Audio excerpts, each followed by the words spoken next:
অনেকেই বলে থাকেন আরব দেশের গরম আমাদের দেশে কেন আসলো? আমাদের দেশের মানুষ কি খুব বেশি ভালো? বর্তমান অবস্থা যে কত খারাপ কাউকে বলার বাইরে।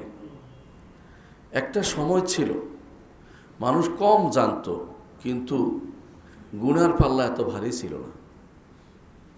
অন্তত কাউকে আল্লাহ এবং তার রসুলের কথা বললে শোনার জন্য প্রস্তুত থাকত। দিন দিন অবস্থা এমন দাঁড়িয়েছে, আল্লাহ এবং তার রসুলের কথা বলাটাও যেন একটা অপরাধ হয়ে গেছে। এমন একটা সময় আসে কিনা আমার ভয় করতেছি যে আমরা মসজিদে আসাটাও আমাদের জন্য কষ্টকর হয়ে যাবে। আল্লাহর কাছে আশ্রয় চাইতে হবে। তো আল্লাহ তাআলার আযাব এবং বালা এমনি আসে না, এগুলি এক ধরনের শাস্তি, কোনো সন্দেহ নেই। তো পুরোপুরি আমরা আল্লাহর শাস্তি নির্ধারণ করে বলতে পারছি না, নির্ধারণ করে বলার জন্য দলিল লাগবে। কিন্তু এটা মনে রাখতেই হবে, আল্লাহ তাআলা বলেছেন যহারাল ফাসাদু ফিল বাররি ওয়াল বাহরি বিমা কাসাবাত আইদিন নাস। মানুষের হাতের অর্জনের কারণে পানিতে, সমুদ্রে এবং ডাঙ্গায় ফাতনা ফাসাদ বেড়ে গেছে। মানুষের হাতের কামাই করা এগুলো। আমরা এমন অনেক কিছু করি, আমরা এমন এমন কাজগুলি করি যেগুলোর কারণে দুনিয়াতে শান্তি দুনিয়া থেকে চলে গেছে। আমরা যারা আজ পরিবার থেকে শুরু করে সর্বোচ্চ পর্যায় পর্যন্ত কর্ণধার আছি, আমরা কি আমাদের অধীনস্থদেরকে আল্লাহর দ্বীন মানার জন্য আসলে কি প্রস্তুত করছি? নিজেকে একটু জিজ্ঞাসা করুন, আপনার সন্তানরা কি পড়ছে? আপনার সন্তানই তো এই রাস্তাঘাটে যে সমস্ত মেয়েরা হেঁটে বেড়ায় আপনার সন্তান। যে সমস্ত মেয়েরা কুকর্ম করে বেড়াচ্ছে, যে সমস্ত নারী পুরুষরা ইসলামের বিরুদ্ধে অবাধে কথাবার্তা বলছে, ইসলামকে অবমাননার জন্য কথাবার্তা বলছে, বিভিন্ন মিডিয়াতে ইসলামকে আক্রমণ করে চলেছে, ওরা কি আপনার কারো সন্তান নয়? এই যে কঠিন গরম পড়ছে আমাদের সামনে, এটা যেন আমাদেরকে আখিরাতের কথা স্মরণ করিয়ে দেয়, জাহান্নামের কথা স্মরণ করিয়ে দেয়। জাহান্নাম এমন গরম জায়গা, এমন তাপের জায়গা, যেটা মানুষকে পড়া মাত্রই পুড়িয়ে ফেলবে, আবার কষ্ট দিবে, মরবেও না, জীবিতও থাকবে না। লা ইয়ামুতু ফিহা ওয়া লা ইয়াহইয়া, মরার মতো মরবে না, জীবিত থাকবে না। কিন্তু কষ্টটা কি দিয়ে দেয়? কষ্টটা দিবে গরম দিয়ে, আগুন দিয়ে। রাসূলুল্লাহ সাল্লাল্লাহু আলাইহি ওয়াসাল্লাম হাদিসে তিনি বলেছেন, দুনিয়ার বুকে এই যে গরম আমরা পাচ্ছি, এর উৎস কোথায়? রাসূলুল্লাহ সাল্লাল্লাহু আলাইহি ওয়াসাল্লাম হাদিসে আসছে, তিনি বলেছেন এটা কিন্তু এই গরমের উৎস জাহান্নাম। জাহান্নাম এখনো তৈরি আছে, আমরা বিশ্বাস করি, ঈমানদাররা আহলে সুন্নাত ওয়াল জামাত বিশ্বাস করে এখনো আছে জাহান্নাম। সেখান থেকে যে কঠিন গরম আসে সেটা জাহান্নাম থেকে আসে, যে কঠিন ঠান্ডা আসতো জাহান্নাম থেকে আসে। রাসূলুল্লাহ সাল্লাল্লাহু আলাইহি ওয়াসাল্লাম বলেছেন, জাহান্নাম আল্লাহর কাছে অভিযোগ করল যে আমার এক অংশ খেয়ে ফেলতেছে। অর্থাৎ এত বেশি অবস্থা হচ্ছে, শীত বেশি হচ্ছে, গরম বেশি হচ্ছে। তো এটাকে কমানোর জন্য, যত ভারসাম্য থাকে, তাকে নির্দেশ দেওয়া হয়েছে দুইটা নিঃশ্বাস ফেলার জন্য। একটা নিঃশ্বাস গরমকালে ফেলে, সেই নিঃশ্বাস যত গরম, সেই গরমটা আমরা অনুভব করি। আর একটা নিঃশ্বাস ফেলে শীতকালে, তাতে যত বেশি ঠান্ডা সেটা আমরা অনুভব করি। বুখারী মুসলিম বর্ণিত হাদিস। তারা বোঝা গেল এখানে থেকে আমরা জাহান্নামের কিছু জিনিস উপলব্ধি করতে পারছি। তবে নিঃশ্বাস মাত্র, গরম না। নিঃশ্বাস যদি এত গরম হয়, ডিগ্রি গুনতে থাকেন আপনি, কত ডিগ্রি, তাহলে সেটা কত বেশি গরম হতে পারে একটু চিন্তা করার বিষয় রয়েছে। রাসূলুল্লাহ সাল্লাল্লাহু আলাইহি ওয়াসাল্লাম একদিন বললেন যে তোমাদের এই গরম আগুন, এটা জাহান্নামের আগুনের 70 ভাগের 1 ভাগ। সাহাবায়ে কেরাম বললেন যে ইয়া রাসূলুল্লাহ, এটাই তো এত এত গরম, যে এত আগুন যে আমাদের জন্য যথেষ্ট, আমরা সহ্য করতে পারছি না। রাসূল বললেন যে এর থেকে আরও 69 গুণ বেশি হবে জাহান্নামের আগুন। জাহান্নামের আগুনকে এখন আমাদের বেশি স্মরণ করা উচিত। 1 নম্বর কাজ, এই গরমের মধ্যে প্রথম কাজ হবে জাহান্নামের আগুনকে আমাদের স্মরণ করা। মনে রাখা উচিত জাহান্নামের আগুন আরও অনেক বেশি ভয়াবহ। কিছুক্ষণ যদি আপনি রোদে দাঁড়ান, আপনি সহ্য করতে পারেন না। একটু যদি চিন্তা করেন যে হাসরের মাঠে বিশাল সময় আমাকে দাঁড়াতে হবে, 1 দিন 2 দিন, 1 বছর 2 বছর না, 50,000 বছর হাসরের মাঠে দাঁড়াতে হবে। পায়ে কোনো জুতা থাকবে না, জুতা ব্যতীত আপনি রোদে দাঁড়াতে পারেন না, পা ফসকে যায়। আরব দেশে যখন কঠিন রোদ পড়ে তখন কেউ খালি পায়ে হাঁটতে পারে না। আমাদের দেশে তো খালি পায়ে হাঁটতে পারে, অনেক কৃষকরা খালি পায়ে হাঁটে। কিন্তু যখন সূর্য মাথার 1 হাত উপরে থাকবে, 1 মাইল উপরে থাকবে, হাদিসে আসছে, সেই শরীরগুলো কেমন হবে? হাদিসে আসে রাসূলুল্লাহ সাল্লাল্লাহু আলাইহি ওয়াসাল্লাম বলেছেন, কিয়ামতের মাঠে সূর্য সৃষ্টির খুব নিকটে থাকবে, তার মধ্যে এবং সূর্যের মধ্যে 1 মাইল দূরত্ব থাকবে। 1 মাইল দূরত্ব থাকবে। মাইলটা হতে পারে বিঘত, মাইলটা হতে পারে 1 মাইলই, দুইটা হতে পারে। আরবরা মিল দুইটার জন্য ব্যবহার করে। সুরমাদানি কেউ মাইল বলে, আবার মাইল কেউ মাইল বলে। এমন অবস্থা হবে যে রাসূল বলেছেন, মানুষের আমল অনুসারে তার ঘাম হবে। যেই ব্যক্তির আমল কম,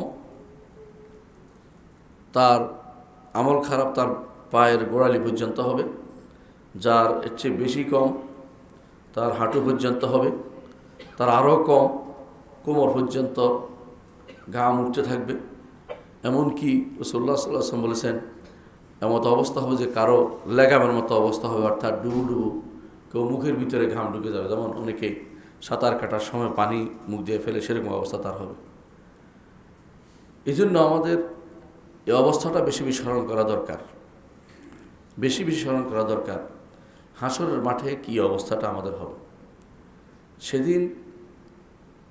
সেদিনের অবস্থা থেকে মুক্তি পাওয়ার জন্য সবচেয়ে বেশি আমল যে ব্যক্তি করেছে, ন্যাক আমল করেছে, গ্রহণযোগ্য আমল করেছে, বেশি চেয়ে সুন্দর আমল দরকার।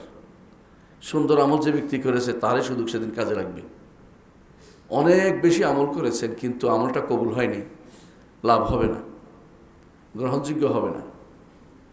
কোরআনে কারিমে আল্লাহ তাআলা সেটা বলেছেন যে সবচেয়ে ক্ষতিগ্রস্ত ওই ব্যক্তি লোক, ওই লোক যে লোক অনেক আমল করেছে, সে মনে করেছে কতই না ভালো আমল করেছে, কিন্তু সে সবচেয়ে বেশি ক্ষতিগ্রস্ত, আমল করেও ক্ষতিগ্রস্ত।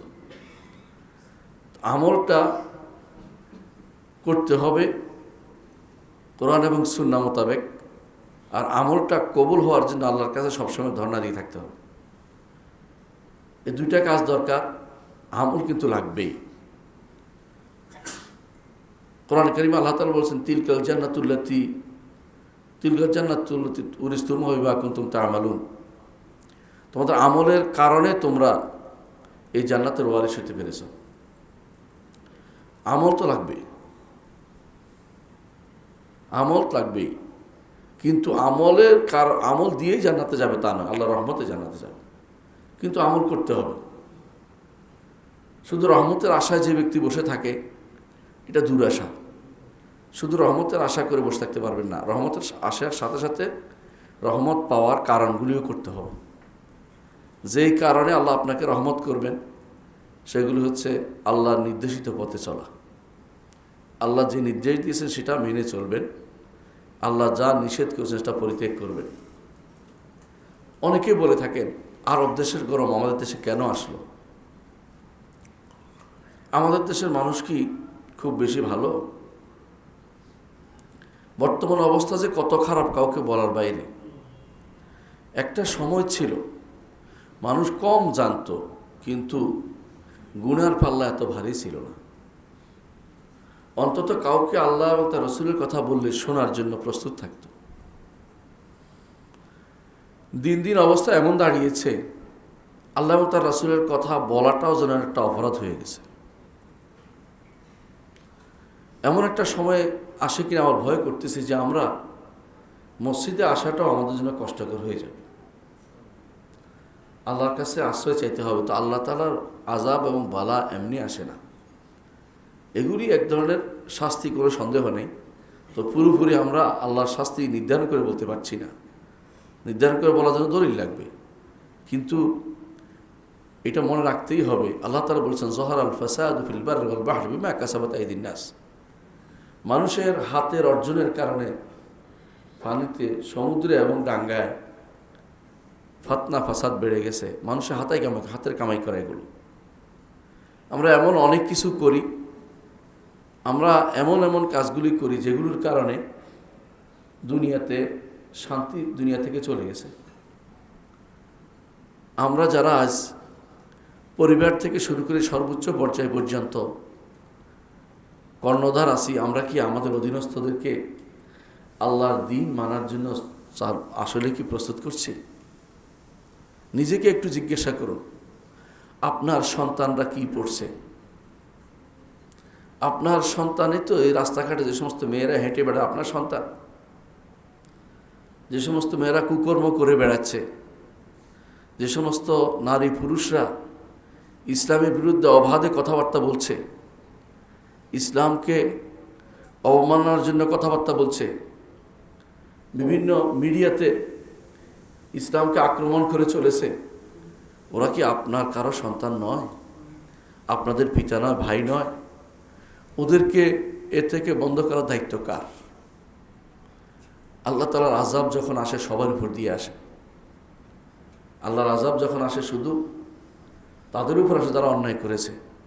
আল্লাহ তাআলা বলছেন ওয়াত্তাকু ফিতনাতাল লা তুসিবান্নাল্লাযিনা যালামু মিনকুম খাসা। ওই আযাবকে ভয় করে যে আযাব শুধু জালেমদেরকে পায় না, জালেমদের পাশে যারা ভালো মানুষ আছে তাদেরকেও পায়, বরং তাদেরকে একটু বেশিই পায়। এই জন্য যে তাদেরকে আগে নিয়ে যাওয়ার পরে শুধু জালেমরা অবশিষ্ট থাকবে। জালেমদেরকে দুনিয়ার বুকে তাদেরকে যা পাওয়ার দিয়ে আখিরাতে তাদের চিরস্থায়ী শাস্তি দেওয়ার জন্য আল্লাহ তাআলা নির্ধারণ করে দিবেন।